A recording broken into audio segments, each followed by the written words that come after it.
Hello everyone. कैसे हो आप सब। 2025 में मैंने अपना पहला पीसी बिल्ड किया और मैं उसकी जर्नी शेयर करता हूँ कि मैं कैसे अपना पीसी बिल्ड कर पाया। तो मेरा लास्ट पीसी मैंने बचपन में यूज़ किया था, फिर मैंने बहुत सारा लैपटॉप यूज़ किया। लास्ट लैपटॉप था मेरा आइडिया पैड गेमिंग 3 1650 के साथ। अब उसकी एज हो चुकी थी, अब उसमें गेम्स उतने खास चलते नहीं थे और डेवलपमेंट में भी दिक्कत होती थी। तो अब इसीलिए मैं बिल्ड कर रहा हूँ न्यू पीसी। सबसे पहले आते हैं कंपोनेंट्स में कि मैंने कंपोनेंट्स कैसे सेलेक्ट किए, मेरी क्या थिंकिंग थी, मेरा बजट क्या था।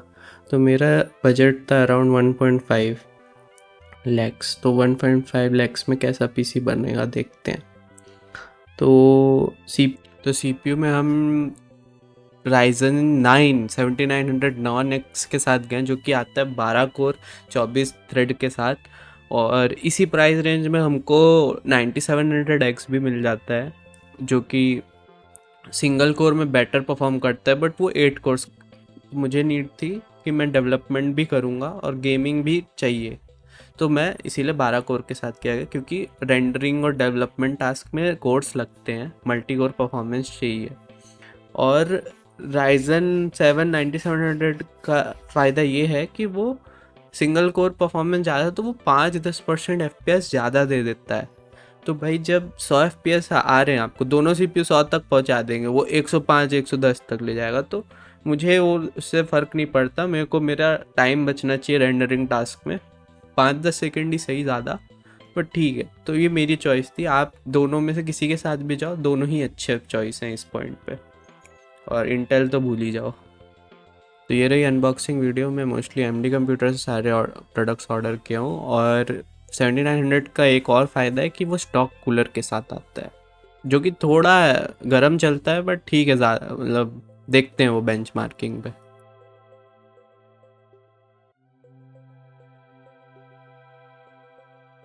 और फिर रैम में वही लिया हूँ, जी स्किल फ्लेयर लिया। जी स्किल फ्लेयर मेरे को कॉस्ट किया अराउंड 9000 10,000। और मैंने इसमें एक गलती करी कि मैंने CL36 ले लिया, और CL30 भी सेम कॉस्ट पे मिल जाता है। प्लस जी स्किल फ्लेयर की एक प्रॉब्लम ये है कि इसमें 6000 मेगाहर्ट्ज अनस्टेबल है। और लेट्स इट।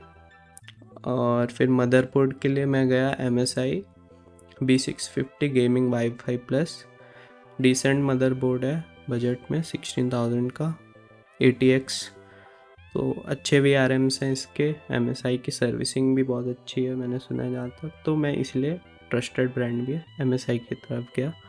पावर सप्लाई मैंने डीप कूल के लिए जापानीज़ कैपेसिटर वाली 10 इयर्स वारंटी थी इसमें। बी टीयर की है, बेस्ट नहीं है। सनफ्लावर की ले सकते हो आप बेस्ट चाहिए तो, बट ये भी डिसेंट ही पड़ी मेरे को 10,000 तक में, मॉड्यूलर। तो सही है यहाँ पे भी। तो अब यहाँ पे हम मदरबोर्ड की अनबॉक्सिंग कर लेंगे।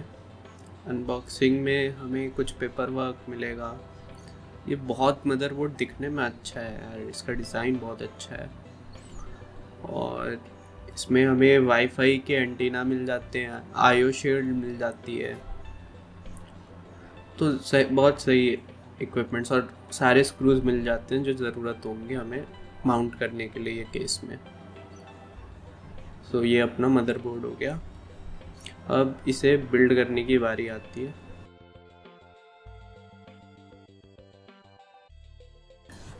अब इसे हम बिल्ड करेंगे। तो बिल्ड करने के लिए हम मदरबोर्ड बॉक्स के ऊपर मदरबोर्ड रखेंगे। सीपीयू सबसे पहले इंस्टॉल मैं किया यहाँ पे। सीपीयू इंस्टॉल करने के लिए ना आपको सीपीयू को केयरफुली निकालना है उसके डब्बे से, बैक साइड उसका टच ना हो केयरफुली, और फिर उसको प्लेस करना है और लेवर को नीचे करना है। तो ऐसे आपका सीपीयू इंस्टॉल हो जाएगा। फिर आप उसके बाद अपने रैम, एसएसडी और उसके फ़ैन कूलर को इंस्टॉल कर सकते हो, मैंने जो कि स्टॉक कूलर यहाँ पे लगाया है।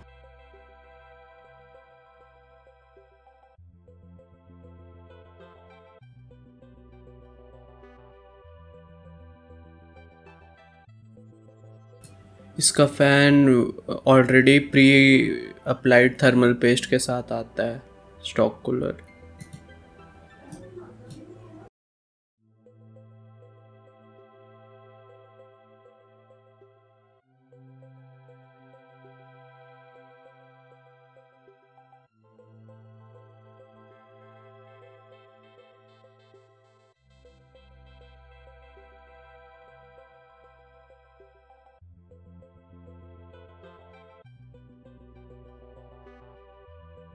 फ़ैन इंस्टॉल करने के बाद बाकी चीज़ें लगा देंगे नेसेसरी, फिर हम PSU से कनेक्ट करके एक बार चेक कर लेंगे।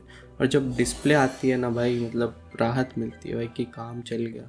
फिर यहाँ पे टेस्ट करने के बाद फिर हम इसको अपने केस में फिट करेंगे मदरबोर्ड PSU को।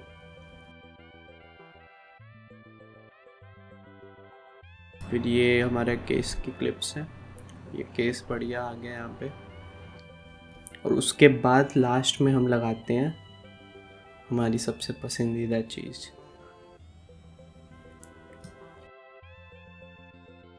GPU। तो GPU बिल्ड करने के लिए मैं 5000 सीरीज़ का वेट कर रहा था, और 5000 सीरीज़ जैसे ही रिलीज़ हुई GPU के प्राइसेस एकदम से ही बढ़ गए। तो 5000 भूल जाओ। तो फिर मैं OLX मार्केट प्लेस पे देखा तो मेरे को 4070 Ti मिल रहा था सुपर 74K में, ब्रांड न्यू सील्ड पैक। तो ये अनबॉक्सिंग में देख ही सकते हो आप, ब्रांड न्यू मिला। तो अच्छी डील थी और वर्किंग था ये, तो सही मिल गया। वरना 5070 Ti अब जाके 80K तक आया है, तो सही डील है ये। और वो 11% ज़्यादा फास्ट है इससे। ने GPU के लिए ये लिया। और फिर GPU को इंस्टॉल करते वक्त तो अलग ही प्रॉब्लम्स है। मेरे को ये नहीं पता था कि सपोर्ट के लिए भी साइड में स्क्रूज लगते हैं। अच्छा, GPU को इंस्टॉल करने के लिए ना मैंने केस लिया। केस मेरा है मैट्रिक्स मैश, डीप कूल का मैट्रिक्स मैश है केस। तो इस केस में क्या रहता है ना, ये मैश यहाँ के पीछे की निकालनी पड़ती है। बाकी मैंने जो केसेस देखे उसमें नट से खोलते हैं, पर इसमें से निकल आता है भाई, उखड़ आता है, उसको खाड़ना पड़ता है और फिर वो कभी वापस लगता भी नहीं। तो वो मुझे पता नहीं था। और फिर सपोर्ट के लिए अलग से साइड में ये IO दिया हुआ है, यहाँ पे स्क्रूज लगाने वाले, पता नहीं था तो मैं ऐसे हिला दिया था। फिर मेरे को इंटरनेट पे कुछ लोगों ने बताया कि ऐसे नहीं करते। और फिर मैंने किया, लगाया। और फिर मैंने एक चीज़ भूल गया इसमें, सपोर्ट बैकेट पर मेरे को उसका ज़रूरत नहीं लग रहा, मेरा सैग नहीं हो रहा GPU। और फिर मैंने उसके ऊपर लगाया है। फिर ना इसका जो 12 वोल्ट कनेक्टर है ना, दोनों PSU में और इधर ग्राफिक्स में अच्छे से देखना, क्लिक साउंड आनी चाहिए। और बहुत पावर लगता है इनको कनेक्ट करने में, लाइक इंटेंस अमाउंट लगता है लास्ट के कुछ पार्ट को लगाने के लिए। और ये मेरे को पता नहीं, मैंने तो आधा लगा के छोड़ा, पर मेरे को डाउट था तो मैंने पूछा।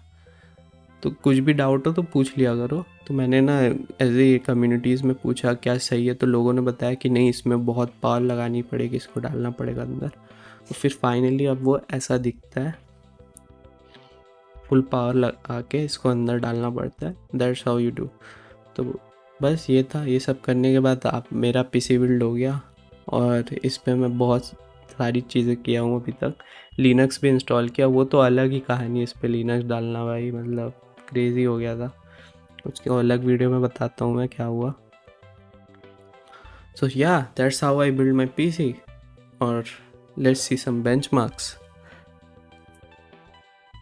सिंगल कोर ये 1950 स्कोर है इसका, मल्टी कोर 24K है। दोनों स्कोर्स अच्छे हैं, बहुत ही पावरफुल, सारे काम आराम से हो जाएंगे इस CPU में। और आइडियल टेम्परेचर पे 54 रहता है। स्टॉक कूलर डिसेंटली कूल कर दे रहा है, और मैंने 85 पे टेम्प्स को कैप कर दिया है। फिर भी फुल परफॉर्मेंस इसमें आ जाती है, 24K तक स्कोर हो जाता है। 95 सेल्सियस तक बूस्ट होने के लिए बना है अपना प्रोसेसर। GPU का ये रहा अपना, और गीकबेंच का स्कोर वल्कन पे ये रहा आपके सामने। Cyberpunk 1080p RT overdrive frame generation के साथ ये चल रहा है। सही FPS आ रहे हैं प्लेबल, और मैं मोस्टली सारे गेम्स 1080p पे बेंचमार्क किया हूँ, क्योंकि मेरे पास अभी 1080p मॉनिटर ही है।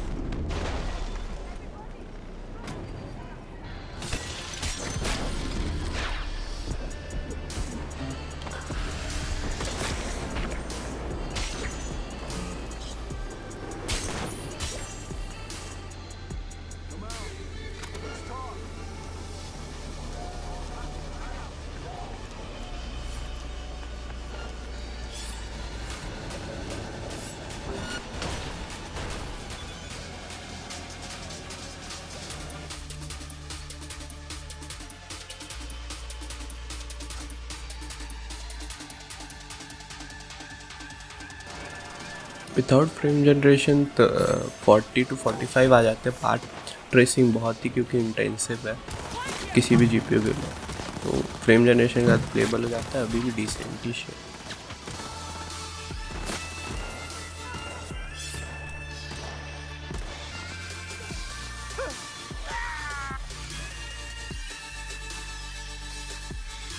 क्लियर अपस्कर भाई, UE5 टाइटल्स चलाना 1080p पे फुल सारे मैक्स सेटिंग, ये 70 to 90 FPS आ जा रहे हैं। पर ये रेजोल्यूशन के साथ ये गेम शायद स्केल नहीं कर 1440p पे भी सेम FPS आते हैं, इसमें शायद 60-70।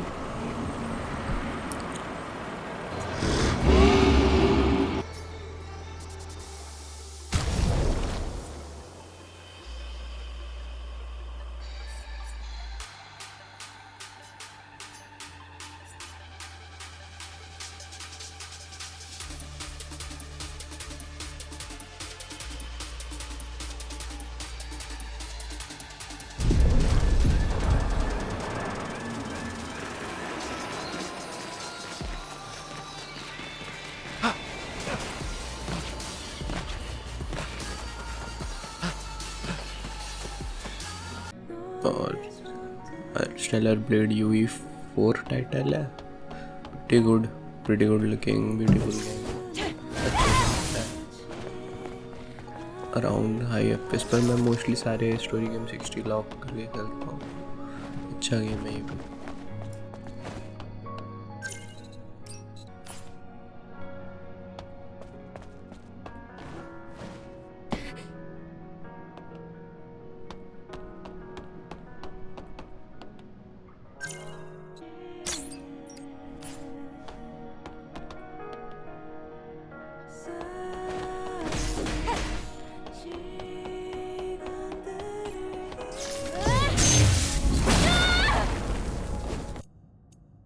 God of war Ragnarok 1080p पे थोड़ा सा CPU बॉटलनेक हुआ, बट ठीक है, 60 FPS से ज़्यादा चाहिए नहीं, 80-90 अराउंड आ जा रहे हैं, तो ठीक है, decent.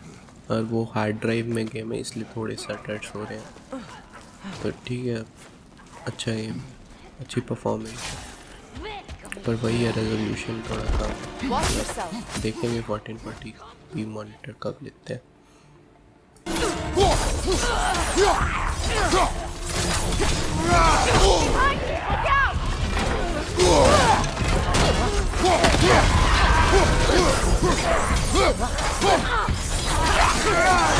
Behind you, Kratos!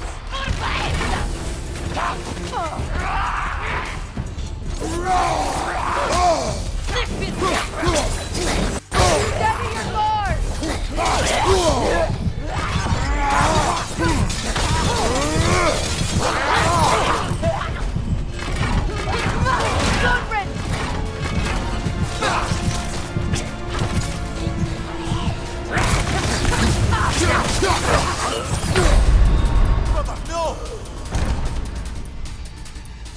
Valorant देखते हैं, डेथ मैच में अराउंड 500-600 FPS आ जाते हैं, समटाइम AFK पे 700 तक जाते हैं, तो ये CPU इंटेंसिव गेम है, GPU में ज़्यादा यूज़ नहीं है, तो CPU अच्छा काम कर रहा है यहाँ पे कॉम्पिटिटिव टाइटल्स में।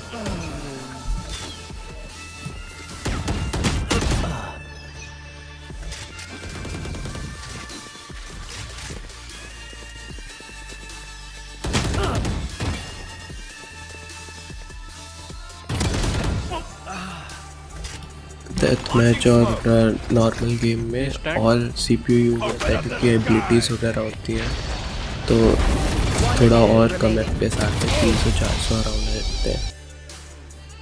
So that's it everyone, soon I will be uploading Linux and many other videos on this channel according to computers and everything, so make sure to subscribe and follow and let me know what other things you want to know about this PC. I will make sure to share. तब तक के लिए adios.